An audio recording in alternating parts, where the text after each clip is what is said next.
Assalamualaikum warahmatullahi wabarakatuh. Perkenalkan, kami dari kelompok 4 Ekonomi Pariwisata Pagi hadir kembali menyapa teman-teman semua. Kali ini saya sudah berada di hutan kota GBK. Nah, teman-teman pasti sering kan ke sini. Nah, hari ini kita akan belajar banyak tentang konsep green economy, ruang terbuka hijau, climate change, polusi udara, dan juga kaitannya bagaimana sih konsep green economy ini terhadap hutan kota GBK. Yuk kita belajar bareng sama-sama. Perkenalkan, nama saya Umar Abdul Aziz dengan NIM akhir 018.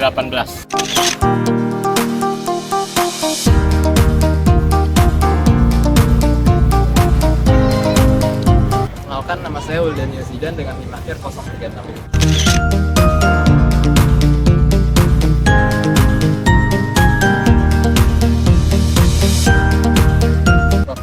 Perkenalkan, nama saya Maulana Ishak, NIM akhir 056.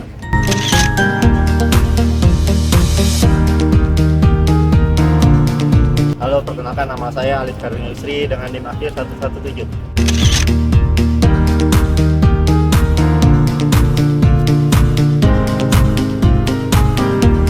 Halo, perkenalkan, nama saya Arfan, NIM 120.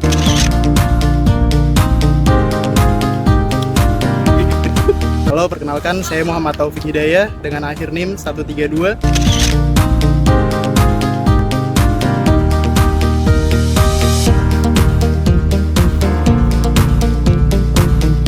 Halo, perkenalkan nama saya Ganam Boy Saksono dengan NIM akhir 141.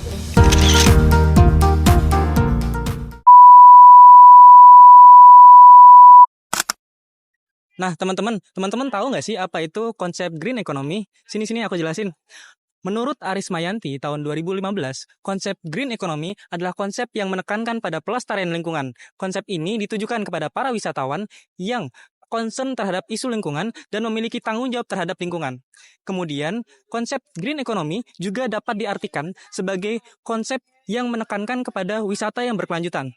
Nah, selain itu, konsep ini juga menekankan kepada edukasi kepada masyarakat, terutama masyarakat di perkotaan yang ingin menikmati suasana atau wisata yang mirip seperti suasana pedesaan.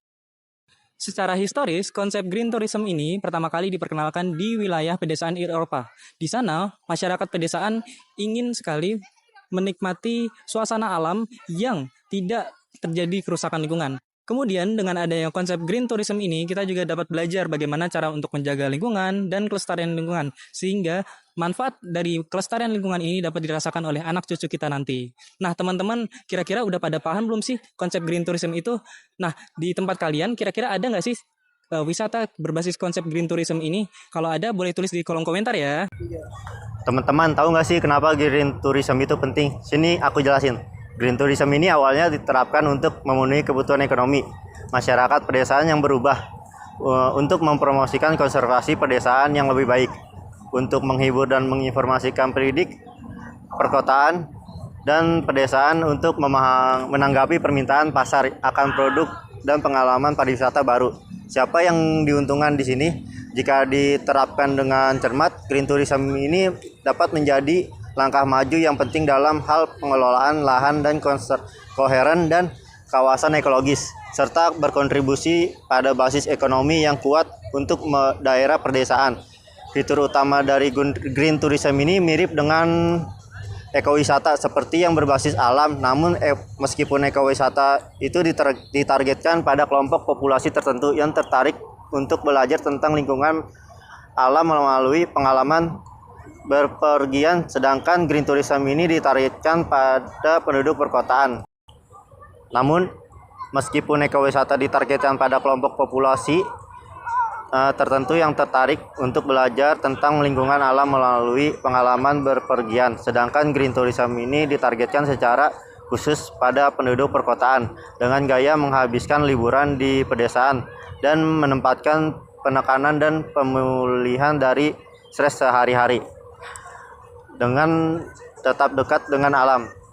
Nah, ternyata green tourism itu penting banget loh untuk alternatif wisata berkelanjutan. Di chapter selanjutnya kita akan membahas tentang isu kontemporer yang berkaitan dengan green tourism, yakni perubahan iklim dan polusi udara. Oke teman-teman semua, pada pembahasan kali kali ini kita akan membahas isu menarik, yaitu tentang perubahan iklim dan polusi udara atau climate change and air pollution. Nah, climate change and air pollution ini merupakan salah satu tujuan dari SDGs yang ke-13, yaitu penanganan perubahan iklim, yang artinya isu ini sangatlah penting untuk dunia, tidak hanya bagi Indonesia saja. Nah, lantas apa sih perubahan iklim dan polusi udara itu, serta seberapa penting isu ini, dan solusi atau inovasi apa saja yang sekiranya dapat mengurangi hal-hal tersebut? Sini biar aku jelasin. Menurut beberapa sumber, perubahan iklim dan polusi udara adalah dua hal yang berbeda. Namun kenyataannya kedua hal tersebut saling berhubungan erat. Menurut World Wildlife Fund atau WWF, perubahan iklim adalah perubahan pola iklim di global atau regional yang disebabkan oleh meningkatnya kadar gas rumah kaca di atmosfer sejak revolusi industri akibat penggunaan bahan bakar fosil. Nah, aktivitas manusia merupakan penyebab utama terjadinya perubahan iklim ini. Polutan yang merusak kualitas udara juga dapat menjadi kontributor utama terhadap perubahan iklim. Perubahan iklim memiliki dampak besar pada kualitas udara, baik di luar maupun di dalam ruangan. Nah, peningkatan suhu global yang disebabkan oleh perubahan iklim dapat meningkatkan pembentukan ozon di permukaan bumi. Nah, kendaraan bermotor, juga industri dan pembangkit listrik adalah sumber utama emisi polutan ini. Kadar ozon yang tinggi di udara dapat menyebabkan masalah kesehatan serius, termasuk gangguan pernapasan, iritasi mata, bahkan masalah pernapasan yang lebih parah. Nah, kalian tahu nggak sih, polusi udara di Jakarta adalah salah satu yang terburuk di dunia. Berdasarkan data dari Indeks Kualitas Udara pada tahun 2023, Jakarta seringkali berada di peringkat atas kota dengan kualitas udara terburuk, yaitu dengan kadar partikel halus 2,5 di udara. Selain itu, Jakarta juga seringkali melebihi batas aman yang direkomendasikan oleh Organisasi Kesehatan Dunia atau WHO. Adapun sumber utama polusi udara di Jakarta dalam hal ini bisa berasal dari kendaraan bermotor, industri, dan pembakaran sampah. Nah, dari situasi tersebut, solusi yang dapat diterapkan dalam hal ini adalah salah satunya bisa dengan menerapkan pengembangan ruang terbuka hijau seperti yang terdapat di Hutan Kota Kawasan Gelora Bung Karno yang saat ini kita kunjungi. Nah, hutan kota memiliki peran penting dalam menyerap dan mengurangi polutan udara seperti partikel debu serta gas-gas pencemar lainnya. Pepohonan dan vegetasi di hutan kota dapat menyerap dan menyimpan karbon dioksida serta melepaskan oksigen segar ke udara. Selain itu, hutan kota juga dapat mengurangi efek pulau panas di perkotaan, sehingga suhu udara menjadi lebih sejuk. Dengan adanya ruang terbuka hijau seperti hutan kota ini, Jakarta dapat menjadi lebih asri, nyaman, serta sehat bagi warganya. Nah, selain itu, keberadaan hutan kota juga dapat meningkatkan daya tarik Jakarta sebagai destinasi wisata karena menawarkan pengalaman berwisata yang dekat dengan alam di tengah kota.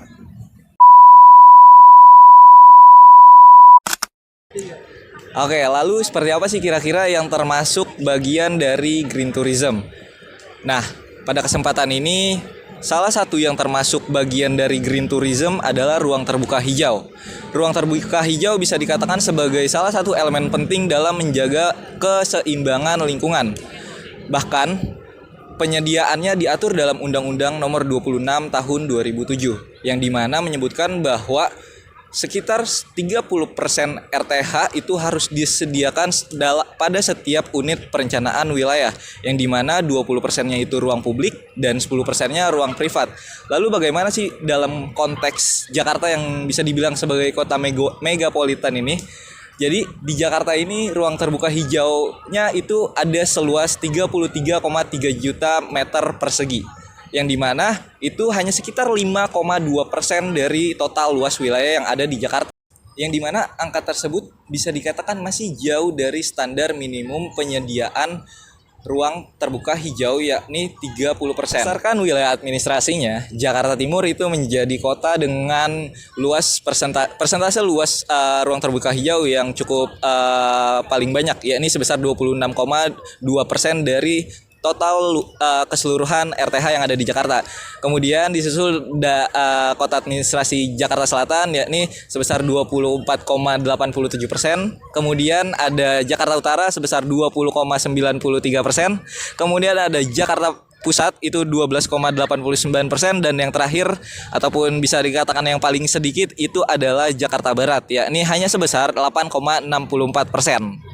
Nah, teman-teman, salah satu contoh dari RTH itu adalah hutan kota. Namun di hutan kota di Jakarta ini sayangnya hanya terdapat 6,6 juta lahan meter persegi yang digunakan oleh pemerintah sebagai hutan kota. 29%-nya itu ada di Jakarta Timur, 28%-nya itu ada di Jakarta Selatan, 26% itu ada di Jakarta Utara, dan 12% itu ada di Jakarta Pusat. Lalu sisanya 5% ada di Jakarta Barat. Nah, salah satu hutan kota yang ada di Jakarta ini adalah hutan kota GBK. Hutan kota GBK ini terletak di Gelora Bung Karno, Senayan, Jakarta Pusat. Dan hutan kota GBK ini menjadi salah satu lokasi yang paling diminati oleh masyarakat kota Jakarta untuk menikmati suasana asri di dalam hiruk-pikuknya kegiatan perkotaan di Jakarta. Hutan kota ini menjadi salah satu lokasi yang mengimplementasikan aspek green tourism dalam pariwisata. Nah, terus dari teman-teman mungkin penasaran seperti apa sih hutan kota GBK dan bagaimana cara hutan kota GBK ini mengimplementasikan green tourism? Ayo ikutin keseruan kita.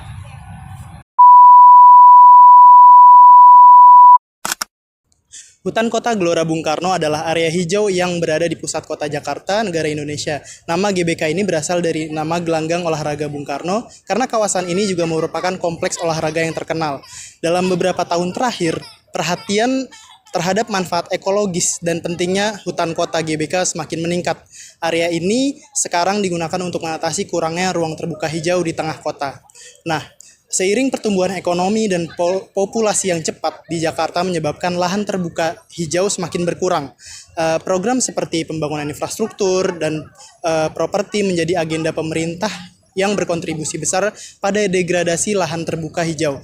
Untuk mengatasi hal tersebut, pada tahun 2016, pemerintah DKI Jakarta dan berbagai lembaga lingkungan memutuskan untuk mengubah beberapa area di GBK menjadi hutan kota. Proyek ini bertujuan untuk menciptakan ruang hijau di tengah kota sebagai penyeimbang produksi zat rumah kaca dan sebagai amanat dari Undang-Undang Nomor 26 Tahun 2007.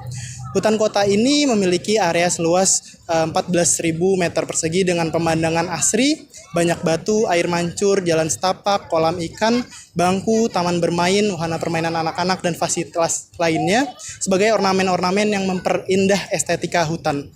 Pohon-pohon rindang membuat suasana menjadi teduh. Banyak masyarakat yang melakukan aktivitas sosial seperti jogging, berpiknik di bawah pohon sembari menikmati hamparan rumput hijau di sepanjang lahan dihiasi pemandangan gedung-gedung pencakar langit dari kejauhan.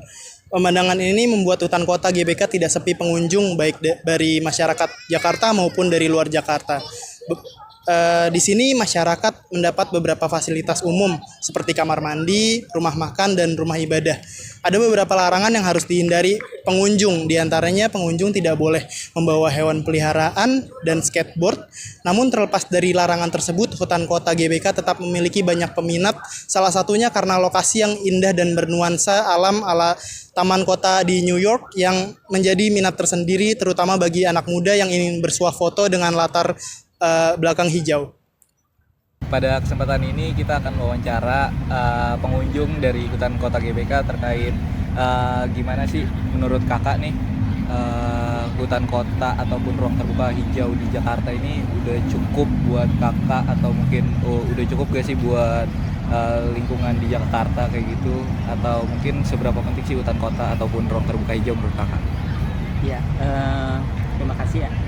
Sebelumnya kalau menurut saya hutan kota di GBK ini lumayan cukup untuk seberapa pentingnya, ya tentu penting untuk Indonesia.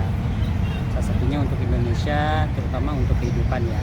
Karena kan hutan ini ya sumber dari oksigen kita ya. Mungkin ya lebih ditingkatkan lagi hutan kota terusus di Jakarta ini lebih diperbanyak lagi karena kan lingkup di sini juga masih kecil ya. masih kecil dan masih kurang banyak pohon-pohon yang mewakili ya, mungkin mewakili dari berbagai pohon-pohon yang ada di Indonesia. Oke, sekian sedikit sesi wawancara dari kelompok kita. Mungkin selanjutnya. Terima kasih teman-teman semua telah mengikuti perjalanan kelompok 4 di Hutan Kota GBK. Hutan Kota GBK dapat meningkatkan kualitas hidup masyarakat serta menjadi contoh green tourism di tengah kota Jakarta. Terima kasih, kami dari kelompok 4 pamit undur diri. Wassalamualaikum warahmatullahi wabarakatuh. See you.